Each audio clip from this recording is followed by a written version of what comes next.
like empathy. Those were the emotions which, because the negative emotions weren't draining you, they actually grew stronger.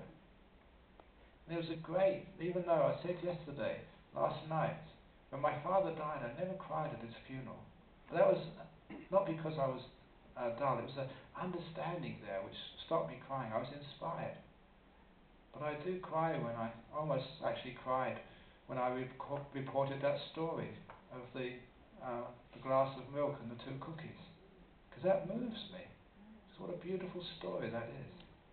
And a few other times, just when I see acts of kindness and generosity. One of the greatest acts of generosity which I saw myself, must have been about 30 years ago, 20 years ago now. There was a Laotian refugee who'd come to Perth. She'd escaped from the communist invasion of Laos many years ago, and she'd managed to get into Thailand. And for some mistake, all the rest of her family were resettled in Oregon, United States, and she was sent to Perth alone. It was a bureaucratic error. And I think that, you know that because this is Hong Kong, and you may know the Asian culture, families are so important. And the fact that all the rest of her family were United States, and she was sent to Perth, Australia, through some mistake, that was just so terrible. But worse than that was when she got a telegram, in those days, telegram, no emails, from her family saying her mother is very sick and dying, come quick. And she brought that telegram to me, crying her eyes out, because she was a refugee. She just did not have the money to buy an air ticket to go and see her dying mum. And I was just, when she was crying, I was thinking, what can I do to help? When just behind her was a Thai girl. She was a nurse, but because of a back injury, she had been working for about a year or more. She was just on a sort of was like a worker's pension, disability pension, which was not much at all. Quietly, she just took out her checkbook and wrote out a blank check and said, go and see your mum. When I knew how hard that was for that out-of-work nurse to do that, I just cried. It's such a beautiful thing to do.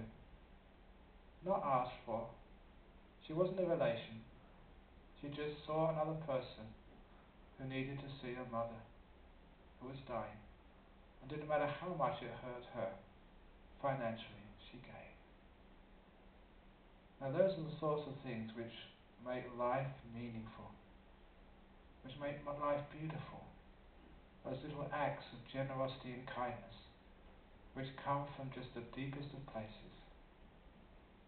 So I say, that's the beauty of life, that's the grace, that's the inspiration. And we should celebrate that more.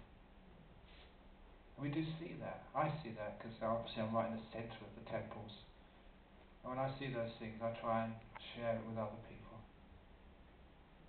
Sometimes when people are kind and generous, as a Buddhist you try and hide it.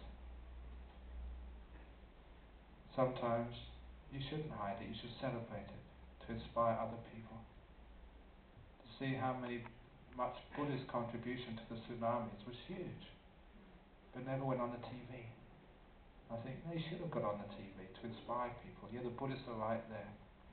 In the floods in Johor, it was the Buddhist temples which were there first of all. I think it was in the earthquake in Afghanistan a couple of years ago. It was the Tzu Chi Foundation were first on the ground with food and blankets before the Red Cross. But no one reports that. Tzu Chi Foundation is a beautiful Buddhist organization. Very, very powerful. Very effective.